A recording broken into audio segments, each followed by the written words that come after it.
dicembre 2017. Le tariffe relative all'imposta sulla pubblicità e sulla pubblica missione sono state approvate in deliberazione di giunta comunale n. 668 del 07 dicembre 2006 e venne confermato per il 2018. L'importo del canone di partecipazioni spaziali che è stato da ultimo con deliberazione di giunta comunale n. 395 del 7/12/2005 e viene confermato per il 2018. Le tariffe per i servizi pubblici grafici, compresi quelli a domanda individuale, sono state da ultimo parte di divulgazione di giunta comunale numero 15 del 25 gennaio 2018. Il tasso percentuale di copertura dei servizi a domanda individuale per l'anno 2018 è stato determinato con divulgazione di giunta comunale numero 10 del 18 gennaio 2018, visto l'articolo 1,169 della legge 296 del 2006, ai sensi del quale in caso non vengono apportate modifiche alle tariffe e alle aliquote dei tributi di competenza comunale entro i termini di informazione del bilancio e di previsione, rimangono comunque in vigore le tariffe e aliquote già vigenti. Rilevato pressoché con deliberazione del Consiglio Comunale 47 del 19 dicembre 2017 è stato approvato l'elenco degli immobili di tutela non strumentale all'esercizio delle contribuzioni istituzionali suscettibili di valorizzazione e di dismissione, ai sensi dell'articolo 58 del decreto legge 112/2008, come scritto in legge 133/2008. Con deliberazione di giunta comunale numero 8 del 18 gennaio 2018 è stato approvato la proposta di uscire degli impegni di entrata derivanti dall'esercizio ai sensi dell'articolo 108 del codice dello Stato. Dato atto che gli atti di documenti citati ai punti precedenti, anche se non materialmente legati, sono tutti presenti agli atti d'ufficio che costituiscono parte integrante della presente deliberazione. Dato atto che, come meglio specificato nell'ambito del limite di spesa per l'affidamento di incarichi in collaborazione autonoma, di cui l'articolo 7, comma 6 del decreto legislativo 165/01, è stimato in euro 341.800 per l'esercizio 2018, oltre alle spese di progettazione e direzione dei lavori, compresi gli quadri economici delle singole opere. Visto il decreto ministeriale del 22 dicembre 2015, pubblicato in Gazzetta Ufficiale numero 300 del 28 dicembre 2015, sulla quale è stato approvato il piano degli indicatori e dei risultati del sito bilancio degli enti locali previsto dall'articolo 18 visto il decreto legislativo 118/2012, preso atto delle relative risultanze per il presente bilancio di previsione come contenute nell'allegato n. 6 alla presente deliberazione. Preso atto del parere delle revisioni dei conti in merito alla nostra aggiornamento del BUP e della relazione in merito al bilancio di previsione, tutti i fondi delegati numero 7 e 8 alla presente deliberazione, visto il decreto legislativo 267/2000 e il decreto legislativo 118/2011 e relativi modifiche di esecuzione, visto il regolamento per la compatibilità, in particolare il requisito dell'articolo 3, dato atto che l'argomento è stato presentato sottoposto all'esame della terza commissione consigliare in data del 12 febbraio 2018, sia l'articolo 10 del presente regolamento del Consiglio Comunale. Per quanto sottosposto, sia il Consiglio Comunale di deliberare di approvare la nota di aggiornamento del documento unico di formazione 2018-2020, di delegato numero 9 e approvare il bilancio di previsione 2018-2020 viene risultato di cui allegato numero 2 alla presente deliberazione, di dare atto della regolarità della comunicazione complementare prevista dall'articolo 11, comma 3, lettere dall'A alla F del decreto legislativo 118/2011, contenuta nell'allegato 3 alla presente deliberazione, oltre alla nota legislativa lettera C che ne costituisce reato morale. Della regolarità della comunicazione complementare prevista dall'articolo 172 del decreto legislativo 267/2000, contenuto nell'allegato numero 5 alla presente deliberazione. Della regolarità del piano degli indicatori e dei risultati attesi in bilancio degli enti locali, previsto dall'articolo 19 del decreto legislativo 118/2011, contenente nell'allegato numero 6 alla presente deliberazione. Dare atto che costituiscono la serie legata alla presente deliberazione il parere dei revisori con merito alla nota di aggiornamento 2, allegato numero 7 La relazione di un ente al bilancio di previsione allegato stimolo al costo. Grazie, Assessore Fallo. Ci sono interventi?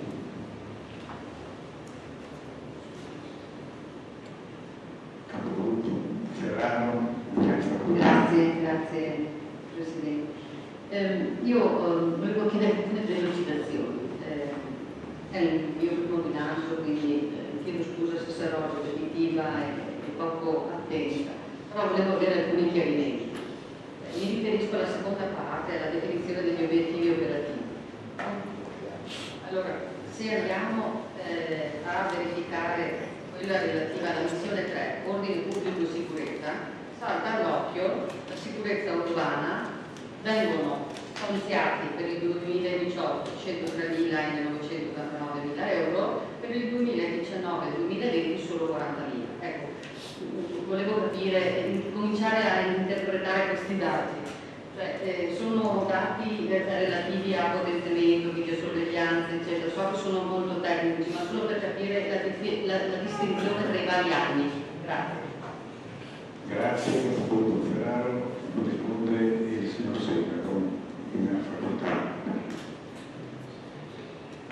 Sì, allora la maggior previsione della prima annualità è legata al fatto che comunque si porta a casa un contributo della Regione Veneto sulla base di un progetto che abbiamo presentato. Negli ultimi anni il progetto era legato sempre al potenziamento della videosorveglianza tramite le risorse regionali. Quest'anno, avendo la necessità in parte di ammodernare tutta la rete di trasmittenti della polizia locale, il progetto che abbiamo presentato alla Regione è legato a questo aspetto. Questo non toglie che comunque una componente delle risorse proprie di bilancio non da contributo regionale è legata in ogni caso al potenziamento della videosorveglianza.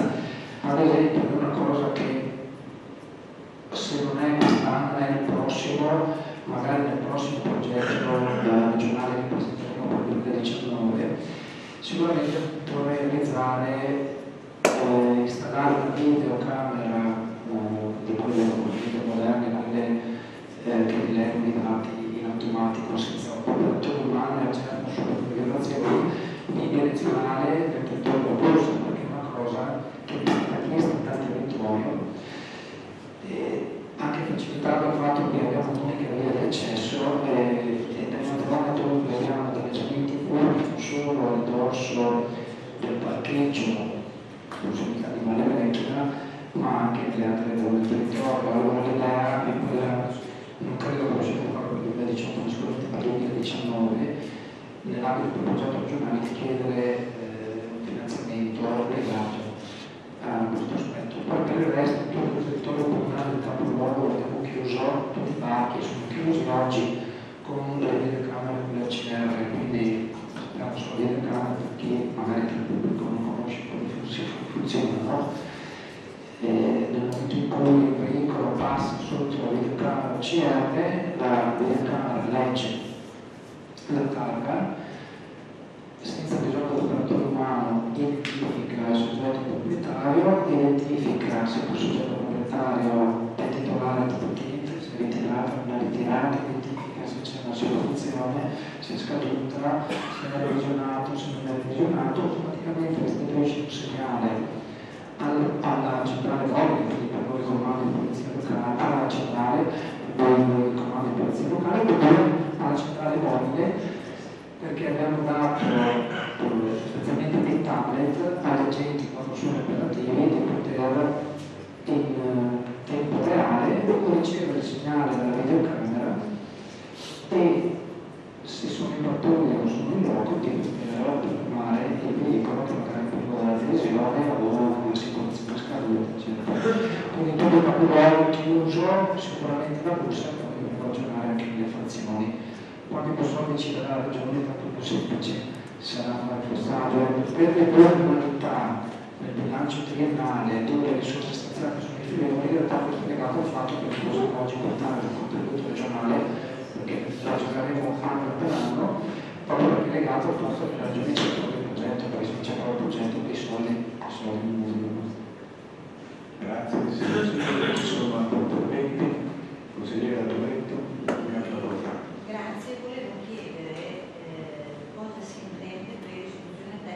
superiore, visto che vedo che sono stanziati 230.000 euro, pagina 38. 38. Sì, riferito a istruzione e diritto allo studio.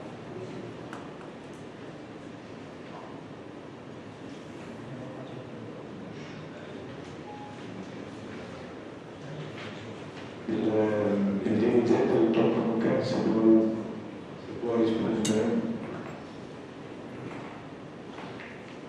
È un tipo fondi che riguarda la sistemazione del rischio carriera, venuto ormai metodologie fino a per alcuni anni.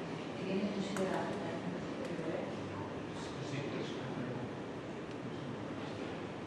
mentre a pagina 39 sulla missione 05 sulle considerazioni e valutazioni generali c'è una cosa che prima accennava il sindaco, la realizzazione presso l'ambito dell'ex confine di un centro plurifunzionale, quindi non è solo un'ipotesi, proprio noi lo mettiamo dentro come progetto, come progettualità. No, in questo momento fa parte del programma amministrativo che il Consiglio Comunale ha approvato all'inizio di questo mandato, non è inserito oggi nella triennale perché ovviamente non manca tutto, manca la progettazione, manca il canale di finanziamento, quindi oggi non è possibile, però ripeto come azione politica c'è tutta la volontà di adempiere il mandato e quindi di portarlo comunque in modo da eseguire, però oggi non è previsto. Grazie. Ci sono altri interventi? Nessun intervento? Passiamo alle votazioni. Voti favorevoli? Voti contrari? Voti astenuti? Votiamo l'immediata eseguibilità. Voti favorevoli?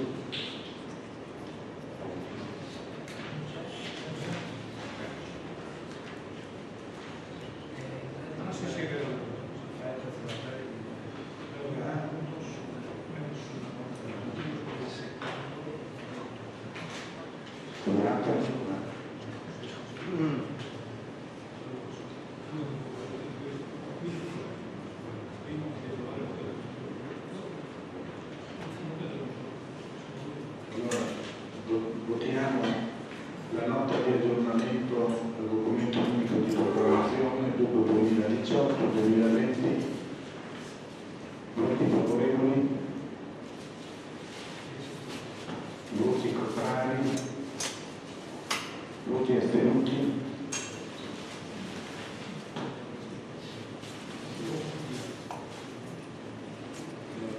Votiamo di approvare il bilancio di previsione del 2018-2020. Voti favorevoli? Voti contrari? Voti astenuti? Votiamo quindi la immediata eseguibilità. Voti favorevoli? Voti contrari? E voti astenuti?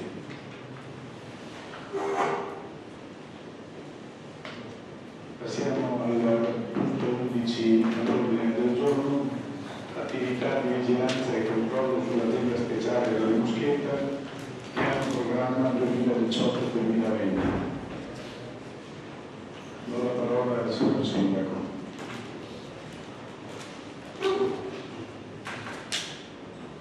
Visti gli articoli 42 e seguenti dello Statuto dell'Azienda Speciale della Moschetta, nei quali vengono disciplinati le modalità circa la vigilanza, il controllo e la verifica sull'attività dell'azienda stessa da parte dell'amministrazione comunale, preso atto che in data 6 dicembre 2017 è stata acquisita con il numero 38.089 al protocollo del Comune la deliberazione numero 50 del 4 dicembre 2017 del Consiglio di amministrazione della citata azienda speciale avente progetto piano programma 2018-2020 allegato numero 1 successivamente collegata dalle motivate osservazioni espresse dall'organo di revisione allegato numero 2, esaminata la documentazione trasmessa nella relazione dell'organo di revisione e ritenuto che non sussista una motivazione ostativa all'approvazione, fermo rimanendo il dovere di indicare Gli ordini di indirizzo gestionali dell'azienda speciale fare proprio quanto suggerito dall'organo di revisione circa il costante monitoraggio in corso d'anno dell'andamento dei costi e dei ricavi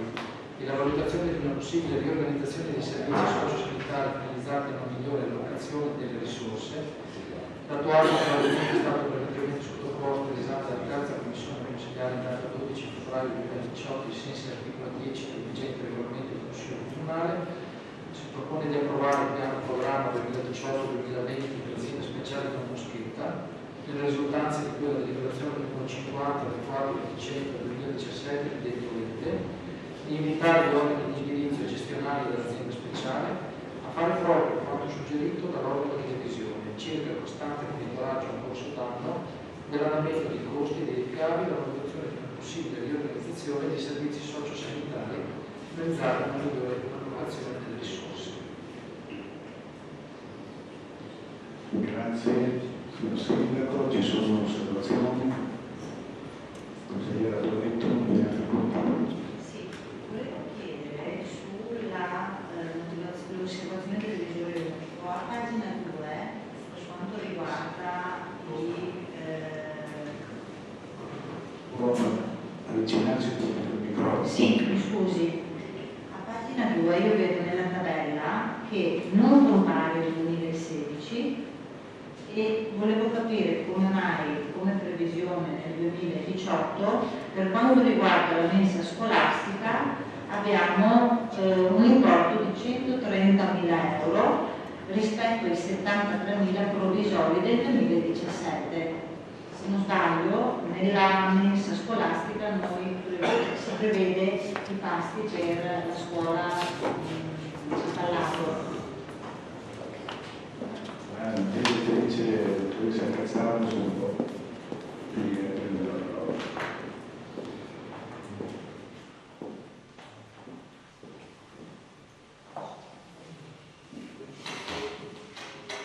Allora, nella tabella che ha fatto le revisione dei conti,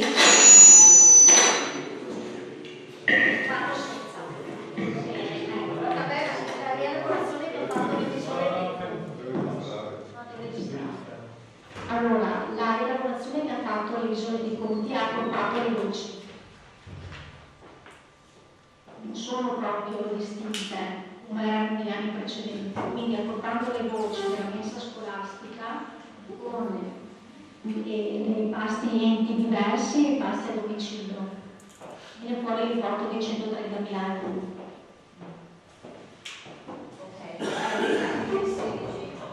Nel 2016 non so, e questa è una relazione, sono delle tabelle che ha fatto il revisore dei conti, non emerge dal documento che abbiamo presentato noi.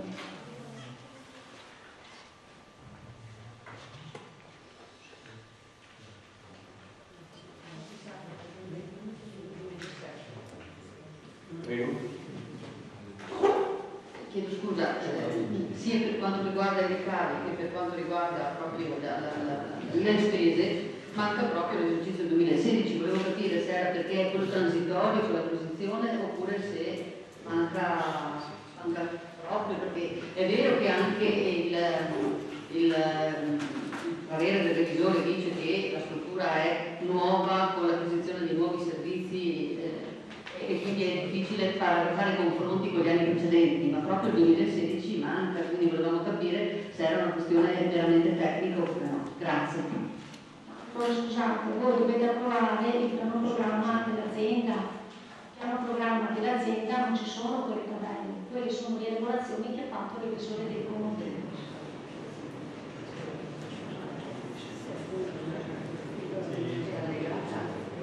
Scusate, intervengo io perché penso sia semplicemente un refuso del revisore che si è dimenticato di stampare la colonna dove perché altrimenti non avrebbe logica, anche perché poi a pagina 4 invece dove ripropone la stessa tabella nella sintesi dei risultati dell'esercizio la tabella 2016 compare, quindi penso sia semplicemente un refuso di stampa, un errore materiale, ma tra l'altro concordo con quanto riferito alla direttrice perché non è che andiamo a provare il parere del revisore, andiamo a provare il bilancio di previsione sostanzialmente triennale della casa di riposo, che non ha questo è un mero atto procedimentale di un processo più ampio che noi andiamo a sindacare.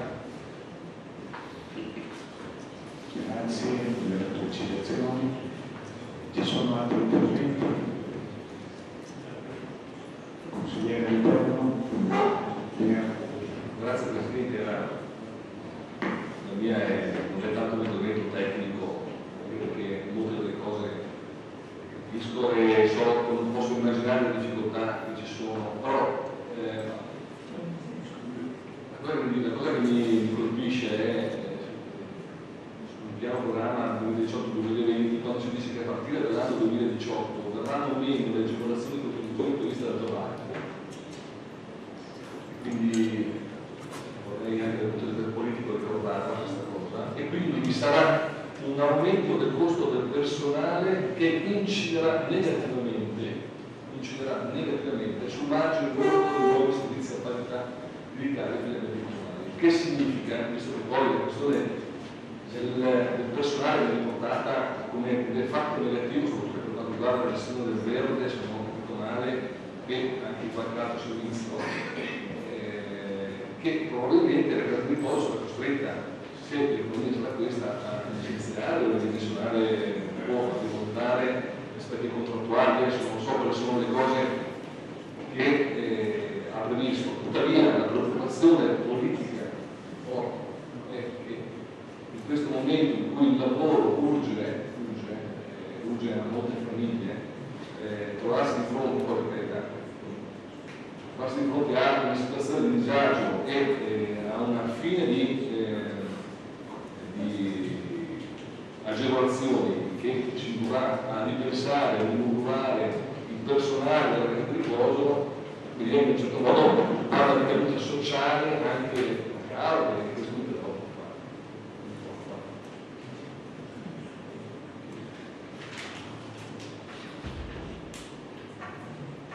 Sì, grazie consigliere Interno, risponde il signor Silvio. Una preoccupazione che abbiamo tutti, nel senso che comunque la normativa è così, quindi stiamo parlando di un certo tipo di contrattualistica interna, la quale viene meno.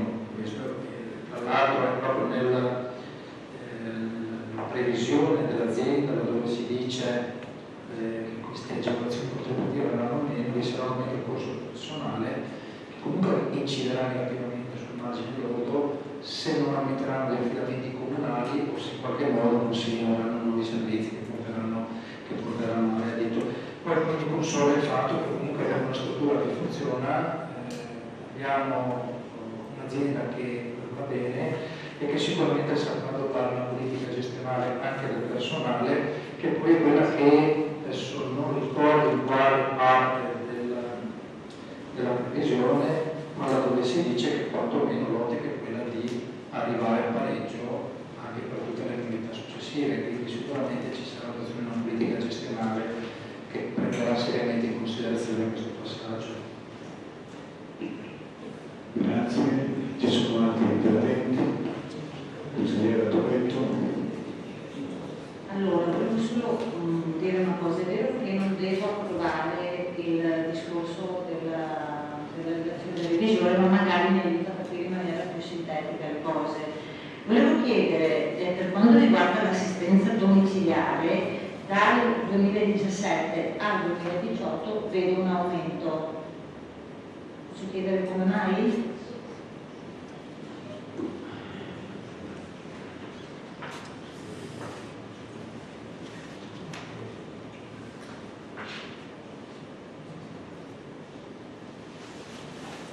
Partiamo dai 167.000 nel provvisorio 2017 e nel 2018 è 208. Sì, allora sono aumentati gli utenti del servizio domiciliare e per alcuni utenti sono aumentati invece le ore da erogare, e per altri utenti ancora sono aumentati il numero degli addetti per l'erogazione del servizio. Per alcuni utenti va solo un operatore, per alcuni utenti è necessario avere anche il secondo operatore.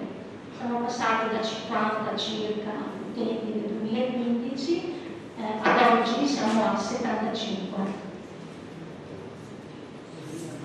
Poi volevo un attimo specificare il discorso dell'aumento dei costi del personale. Dell'aumento del costo deriva dagli è membro delle agevolazioni dello Jobs Act. E ricordiamo che arriverà anche molto presto l'aumento contrattuale del contratto enti locali. Grazie direttrice.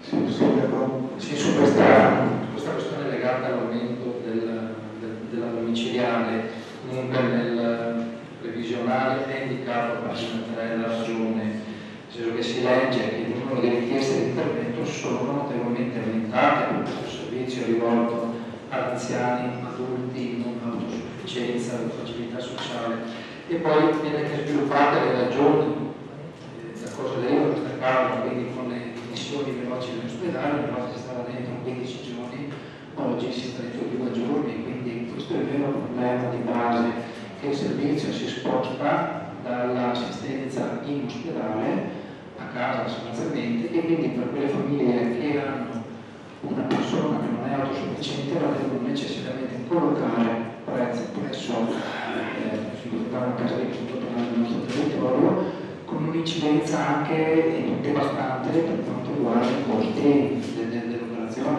perché mentre in ospedale viene pagato il servizio sanitario nazionale, per quanto riguarda invece la collocazione dell'azienda c'è da mettere poi i meccanismi protettivi intervengono e meno clienti, però insomma non è qualificato da pagare l'interno comunque una parte della retta o la retta interna in ogni caso. Grazie, Sindaco. Capogruppo Milano. Sì, grazie. Volevo chiedere alcune delucidazioni in merito ai 30.000 euro che si taglieranno per il canone d'affitto dell'immobile. Sulla nota c'è scritto che verranno redistribuite spese per servizi singoli da un aumento di 30.000 euro di manutenzione ordinaria dell'immobile in contropartita all'eliminazione del canone di locazione. Ecco, volevo sapere come possono essere spesi questi 30.000 nella gestione proprio della ristrutturazione. L'ipotesi è quella che abbiamo già iniziato a ristrutturare alcuni spazi comuni, noi la chiamiamo la sala Amara Giacomo, dove è stato rifatto un nuovo soffitto, un nuovo posizionatore, pavimentazione, pittura, eccetera.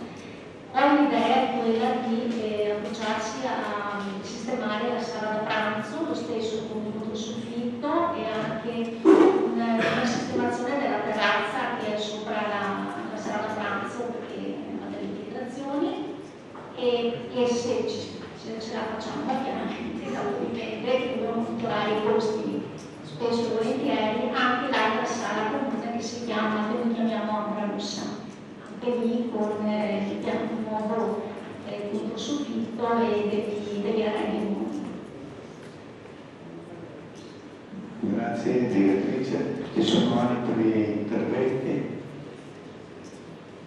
Bene, nessun intervento. Passiamo alla votazione. Voti favorevoli. Voti contrari. Voti astenuti. Passiamo al punto 12 dell'ordine del giorno, variante parziale piano degli interventi, vigente ai sensi dell'articolo 18 della legge regionale numero 11 del 2004, successive modifiche e integrazioni, modifiche parziali all'articolo 12 della NTA del piano particolarizzato degli arredi, adozione. Signor Sindaco, Ammesso che con deliberazione del Consiglio Comunale numero 18 del 31 maggio 2010, l'esecutivo ai sensi di legge, è stato recepito il parere favorevole della Regione Veneto e approvato definitivamente il piano particolarizzato degli arenili, adottato con deliberazione consiliare numero 89 del 28 dicembre 2005. Con delibera del Consiglio Comunale numero 5 del 27 febbraio 2012 è stata approvata una varianza parziale PRG vigente di modifica parziale agli articoli 12 e 21 delle norme tecniche di attuazione del piano particolarizzato degli arenili, con la quale sono stati prorogati di 6 anni i termini di attuazione del piano riportati all'articolo 12, nonché i termini per la sostituzione delle strutture esistenti previsti all'articolo 21,3 letterali dove vennero prorogati. l'articolo 34 duo decies del decreto legge 179/2012, richiamando l'articolo 1, comma 18 del decreto legge 197/2009, ha disposto la proroga sino al 31 dicembre 2020 delle concessioni demaniali in essere alla data del 30 dicembre 2009, data di entrata in vigore del decreto legge 194 del 2009 e in scadenza entro il 31 dicembre 2015. A seguito delle disposizioni sopra richiamate, con deliberazione del commissario straordinario delle funzioni del Consiglio Comunale numero 31 del 26 maggio 2016, esecutiva ai sensi di legge, è stata approvata la variante parziale al piano degli interventi vigente ai sensi dell'articolo 18 della legge regionale 11 del 2004 sulle modifiche e integrazioni, modifiche parziali agli articoli 12 e 21 dell'NPA e del PPA. Il Comune di Capri ha dotato il piano di assetto del territorio approvato in conferenza dei servizi decisori in data 11 novembre 2013, ratificato con deliberazione di giunta provinciale numero 7 del 17 gennaio 2014, pubblicata nel numero 21 del 21 febbraio 2014 ed è oggi vigente, ai sensi dell'articolo 48 della legge regionale 11 del 2004, il vigente piano regolatore ha assunto valore di piano degli interventi per la parte compatibile con il parco. Riscontrato che con la variante del piano partecolo del Giardino delle Alinighi, approvata nel 2016 sopra citata, venivano prorogati i termini di cui l'articolo 12,1 e 21,3 delle A e B dell'NTA, come di seguito riportato. Articolo 12, tempi di attuazione del piano particolareggiato e sezioni. I progetti esecutivi per l'adozione dei comparti dovranno essere presentati al Comune dagli eventi titolo entro il 31 marzo 2018. Una volta presentato il progetto esecutivo e rilasciato il titolo abilitativo edilizio, i relativi lavori dovranno avere inizio in termini di un anno dal rilascio ed essere completati in due anni dall'organizzazione. I termini di questo presente comma sono prorogati eccezionalmente al Comune con provvedimento espresso solo in presenza di situazioni imprevedibili o straordinarie dichiarate da risultati della parte che chiede la proroga. La mancata presentazione del progetto esecutivo entro il termine innanzi stabilito, il mancato inizio dei lavori, ovvero la loro mancata conclusione sempre entro i termini suddetti, salve le legittime proroghe o i legittimi impedimenti costituiscono fatti rilevanti ai fini della contestazione e della pronuncia di decadenza di cui l'articolo 47 del Codice della Navigazione, nonché l'articolo 52 della legge regionale 33 del 2002 e l'articolo 15 del regolamento comunale sul demanio marittimo. Articolo 21, strutture esistenti in arenile, piano disegna una nuova organizzazione degli arenili sulla base delle disposizioni di legge dei parametri regionali per i piani particolareggiati, quali impongono modalità di attrezzamento della spiaggia omogenee e per molti aspetti diversi da quelle poste in essere anteriormente al piano regionale di utilizzazione del demanio marittimo. Molte delle strutture oggi esistenti in arenili vengono dunque ad essere incompatibili con le nuove norme regionali e comunali e perciò devono essere eliminate, in particolare dovuta alla gradualità relazionata alla loro risalenza del tempo.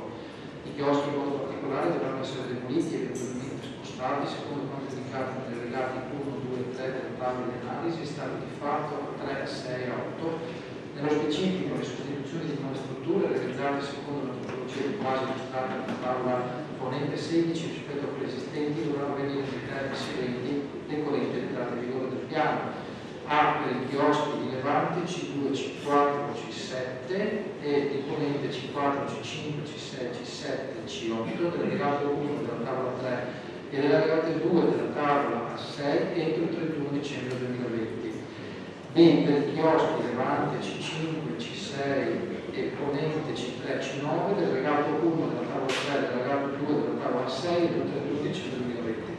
C per il chiosco Levante C3 dell'allegato 1 tavola 3 con 10 anni in quanto trattasi di strutture edificate di recente. D chiosco C2 ponente dell'allegato 2 della tavola 6 stante la sua assoluta particolarità può mantenere le attuali strutture con l'obbligo di adeguare i requisiti igienico-sanitari nonché di informare i criteri generali di avere del settore di comparto e del pattuale. L'impianto ricreativo ponente C10 nell'allegato 2 della tavola A5 può mantenere la sua attuale struttura con l'obbligo di adeguare i requisiti igienico-sanitari di sicurezza nonché di informata ai criteri generali di avere del settore di comparto per 4 anni. Altri insediamenti quali cabine, servizi igienici, cose, strutture sportive, strutture prefabbricate in genere, ancorché a carattere precario, devono essere sostituiti conformemente alle previsioni del piano per 4 anni. Preso atto che le previsioni dell'originale il piano particolareggiato degli arenili non appaiono attuabili in termini temporali previsti, vista la richiesta da parte degli operatori del settore, ovvero delle associazioni chioschisti e stabilimenti balneari degli arenili di Caule e del Consorzio per lo sviluppo e la gestione degli arenili della Marina di Caule, SCAL, pervenuta a mezzo package 30 novembre 2017 del protocollo 37.256 richiedente una proroga di termini di cui l'articolo 12,1 dell'NDA di PDA, ciò alla luce del fatto che risulta essere in discussione un disegno di legge statale che potrebbe incidere sensibilmente sulla normativa nazionale di riferimento, ritenuto di concedere un differimento dei tempi di cui i vari soggetti concessionari potranno lavorare a presentare le loro proposte progettuali, posticipando i tempi di cui l'articolo 12,1 dal 31 marzo 2018 al 31 dicembre 2020, in sintonia con le previsioni del piano particolareggiato delle aree minime, allineando i tempi con quelli dell'articolo 21 del piano, visto di lavorare di variante redatte agli uffici comunali costituiti da relazione tecnica, testo allineato dell'NDA e PDA, come si prevede di modificare il termine di inclusione previsto all'articolo 12,1 come di seguito riportato, articolo 12,1, i progetti esecutivi per l'adozione dei comparti devono essere presentati al Comune delle 20 titoli entro il 31 dicembre 2020. Dato atto che la variante in oggetto non ha rilevanza sul profilo della valutazione idraulica, in quanto trattasi solo di modifiche che non determinano nuove modalità di trasformazione del territorio, e pertanto si è provveduto alla trasmissione della competente struttura regionale dell'asseverazione di non necessità della relazione di compatibilità idraulica prevista dalla delibera della Giunta regionale 2948 del 6 ottobre 2009, dato atto che l'argomento è stato sottoposto all'esame della competente commissione consigliare dell'altro 12 febbraio 2018, si propone di adottare